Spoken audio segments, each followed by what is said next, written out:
सो बताते हैं, जब मैंने इंटरव्यू लिया मैंने एवलिन का, तो अपने 2 घंटे के इस डिस्कशन में उन्होंने एक भी वर्ड मिस नहीं करा। मतलब जो बता रही थी, जो आंसर्स दे रही थी, वो इतनी परफेक्ट हो चुकी थी इन चीज़ों में, वो उन्हें सुनाई नहीं देता था, फिर भी लिप्स रीडिंग कर लेना, बातों को समझ लेना, और वो इतने अच्छे से जवाब दे रही थी कि उनके साथ बात करते हुए कोई कह ही नहीं सकता कि इनको जो है हियरिंग प्रॉब्लम होगी।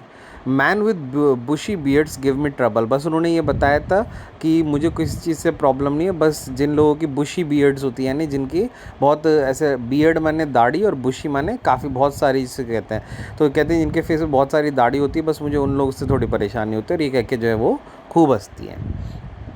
सो it is not just watching the lips, it is the whole face, specially the eyes. तो उनसे जब पूछा गया कि आपको सुनाई नहीं देता और फिर भी आप हर एक बात को इतने अच्छे से पकड़ लेती हैं, हर एक क्वेश्चन का जवाब देती हैं, तो ऐसा कैसे हो पाता है? तो उन्होंने बताया कि नहीं, सिर्फ ऐसा नहीं है कि आप सिर्फ लिप्स को वॉच करके ही इन चीज़ों को समझ सकते हैं। कहते हैं आप लिप्स को वॉच करके भी सारे फेस को देख के, और स्पेशली जो आइज़ है ना, आप आइज़ देख के जो है आप पता कर सकते हैं कि सामने वाला पर्सन क्या पूछ रहा है, आपसे क्या बोल रहा है। And she speaks flawlessly, flawlessly यानी बिना कोई मिस्टेक करे, बिना कोई फॉल्ट करे, वो इतनी अच्छे से बोल सकती थी। और with a Scottish lilt, Scottish lilt यानी जो उनका बोलने का तरीका था वो थोड़ा स्कॉटिश था, यानी स्कॉटलैंड वाला उनका जो है तरीका था बोलने का।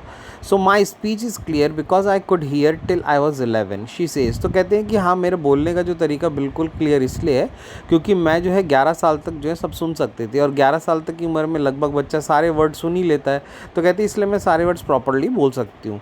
ठीक है, अब सुनने का बोलने से क्या है कि जैसे कुछ बच्चे होते हैं, मान लीजिए वो बचपन में ही जब हार्डली एक साल के उम्र में या 2 साल की उम्र में अगर उनकी सुनने की क्षमता चली जाती है, तो वो ना पूरी ज़िंदगी क्लियरली नहीं बोल पाते। अब क्यों नहीं बोल पाते? क्योंकि उन्होंने वर्ड्स ही वही 2-4 सुने होते हैं जो उनको दिमाग में थे, तो वही वर्ड्स बस वो बोल पाते हैं।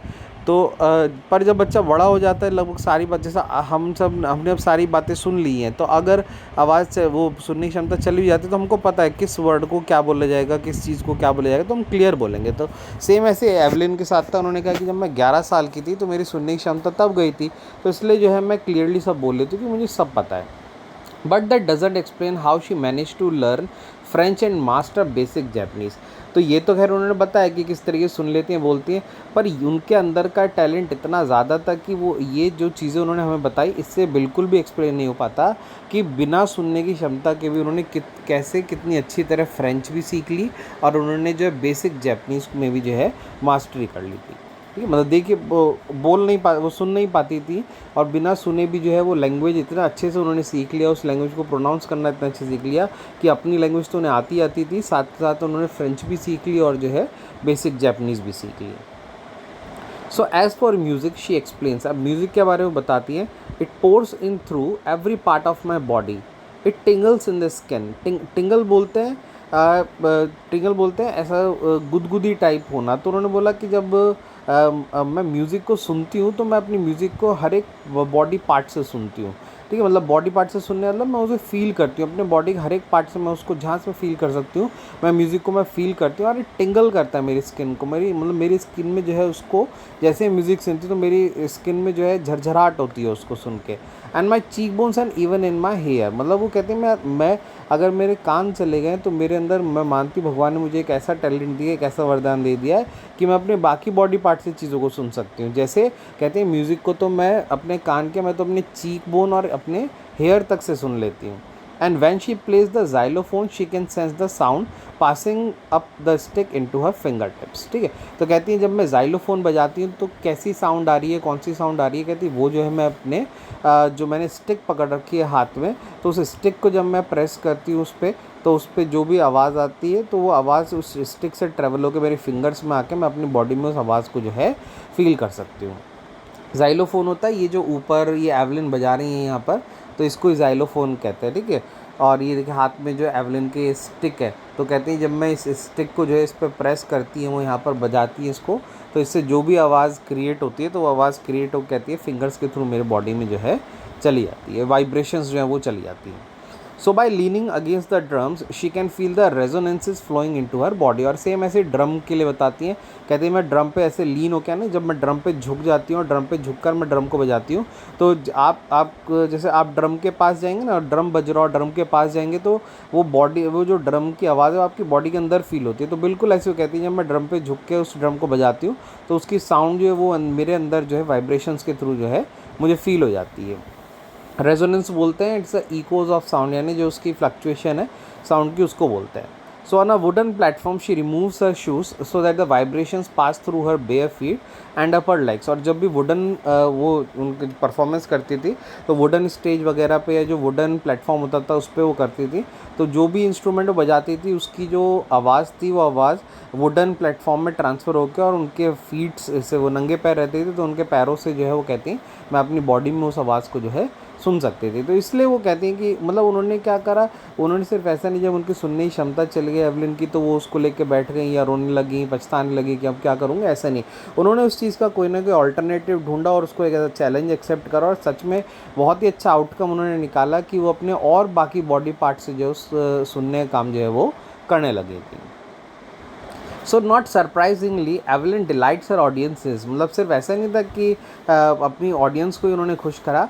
इन 1991 she was presented with the royal philharmonic society's prestigious soloist of the year award. ये बहुत बड़ा अवार्ड होता है एक म्यूज़िक सोसाइटी के अंदर। तो उन्होंने बोला सिर्फ ऐसा नहीं कि अपने काम से वो जो ऑडियंस थी उनकी जो उनको सुनती थी बस उसको ही खुश करती थी, बल्कि वो सच में बहुत अच्छा प्ले करती थी कि उनको जो हम कह सकते हैं कि वर्ल्ड का one of the most prestigious award जो होता है म्यूज़िक के अंदर वो उनको royal philharmonic society's prestigious soloist of the year award जो है उनको दिया गया। And says master percussionist James Blades, God may have taken her hearing but he has given her back something extra ordinary.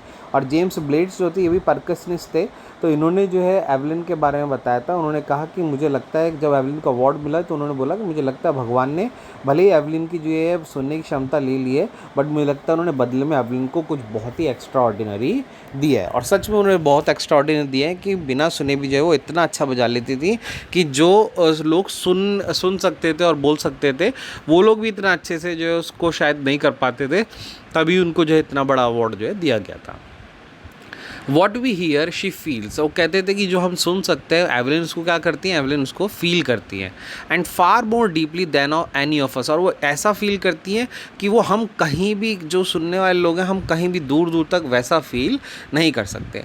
And that is why she expresses music so beautifully, और शायद यही कारण है कि वो संगीत को जो है इतना ब्यूटीफुली जो है वो एक्सप्रेस कर पाती है। क्यों? क्योंकि वो उसको फील करती हैं, वो उसको फील करती हैं, उसको समझती हैं, फील करके उसको बजाती हैं।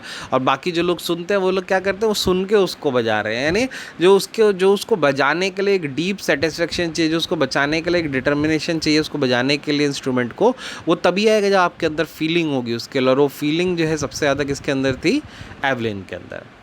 सो Evelyn confesses that she is something of a workaholic, तो एवलिन जो है ये भी कन्फेस करती हैं कि वो थोड़ा वर्कहॉलिक टाइप है। वर्कहॉलिक उनको बोला जाता है जो पर्सन जो है मतलब कभी बहाना नहीं करता काम वाम करने के लिए और हमेशा बस उसको चाहिए कि मैं काम में एंगेज रहूँ। So I have just got to work, तो वो कहती है बस मुझे जो है काम चाहिए और मैं काम के लिए जाना चाहती हूँ। And often harder than classical musicians but the rewards are enormous. Apart from the regular concerts, Evelyn also gives free concerts in prisons and hospital। और बहुत काइंड एटीट्यूड की भी थी वो, और आप कह सकते हैं उनको काफ़ी वो मतलब सोशल बीइंग भी थी। जैसे कि वो पैसा तो उनको मिल ही रहा था अपने कंसर्ट्स वगैरह से, अपने डिफरेंट प्रोग्राम से, पर वो कहती थी अपने रेगुलर कंसर्ट के अलावा वो फ्री कंसर्ट भी करती थी। फ्री में भी लोगों को जो है अपना गाना वाना बजा के सुनाती थी उनको। कहाँ पर? प्रिजन वगैरह में बजाती थी जहाँ लोगों के पास एंटरटेनमेंट नहीं होता, और हॉस्पिटल्स में भी जाके जो है वो लोगों के लिए प्रोग्राम करती थी। And she also gives high priority to classes for young musicians, और साथ साथ जो यंग म्यूजिशियंस थे वो उनको भी सिखाने का काम करा करती थी। तो मतलब सिर्फ ऐसा नहीं था कि एवलिन जो है मतलब हम कहें कि पैसों के लिए वो ये सब करने लगी थी, नहीं ऐसा नहीं था। उनको सच में एक बहुत डीप सेटिस्फेक्शन इस म्यूज़िक से मिलता था, और उन्होंने कहा भी था कि मैंने म्यूज़िक को ही जो है अपनी लाइफ बना लिया था।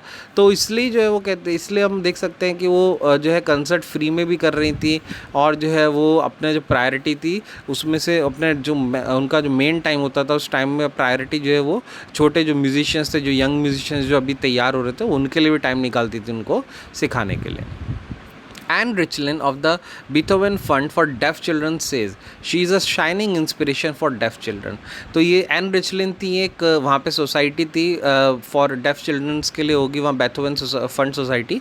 तो एन रिचलिन थी वहाँ पर, उनकी मैनेजर वगैरह होंगे। तो उनका कहना था कि एवलिन जो है, एवलिन एक शाइनिंग इंस्पिरेशन है किनके लिए, फॉर डेफ चिल्ड्रन, यानी कि जो लोग बच्चों को सुनाई नहीं देता वो सोसाइटी उनके लिए काम करती होगी। तो कहती हैं एवलिन उनके लिए बहुत अच्छा एग्जाम्पल है कि हम लोग जो है उन बच्चों के सामने एवलिन का एग्जाम्पल रखते हैं कि देखो ये भी आप ही की तरह ये सुन नहीं पाती, बट देखो आज कितने बड़े मुकाम पर है।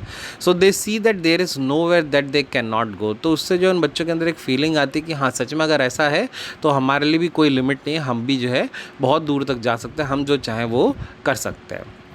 So last paragraph, Evelyn Glennie has already accomplished more than most people twice her age. Evelyn ने अपनी छोटी सी उम्र में वो सब कुछ हासिल कर लिया, वो मुकाम हासिल कर लिया जो उनकी ट्वाइस एज के लोग भी नहीं कर पाते।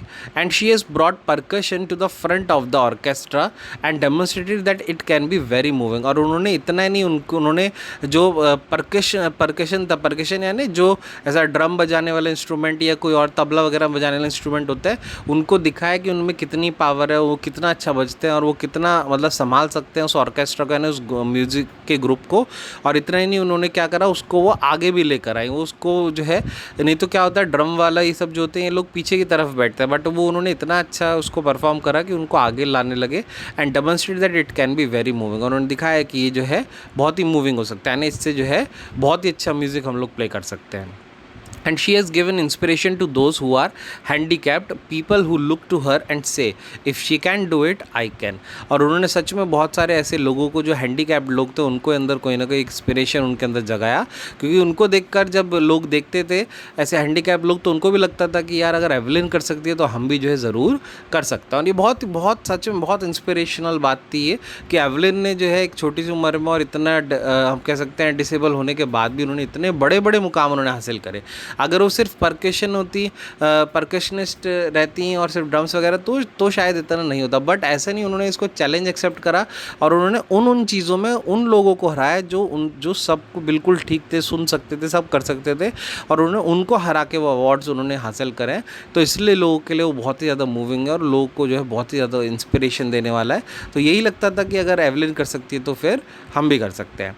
And not the least she has given enormous pleasure to millions. और सही में साथ साथ उन्होंने ये इंस्पिरेशन तो दिया ही है, पर वो इंस्पिरेशन सिर्फ वैसे नहीं कि वो सुन नहीं सकती और इस बजाने लगी तो इसलिए मिला, वो इसके आता म्यूज़िक इतना अच्छा बजाती थी, इतना प्यारा म्यूज़िक बजाती थी कि सच में बहुत सारे मिलियंस लोग उनका जो है म्यूज़िक सुना करते थे और इतनी अच्छी ट्यून्स वगैरह वो निकालती थी, सच में वो लोगों को बहुत ज़्यादा वो प्लेजर यानी एक सेटिस्फेक्शन उनका म्यूज़िक सुन के लोगों को होता था। ठीक है, क्लियर यहाँ तक। ये देबोरा कॉवले ने इसको लिखा था उनके ऊपर, ये जो हम कह सकते हैं बायोग्राफी को। ठीक है, चलिए अब नेक्स्ट वीडियो में आप लोगों से क्वेश्चन आंसर्स वगैरह डिस्कस करेंगे और MCQ करेंगे। कोई प्रॉब्लम हो इसमें, कोई वर्ड लाइन में तो पूछ लीजिएगा। Thank you.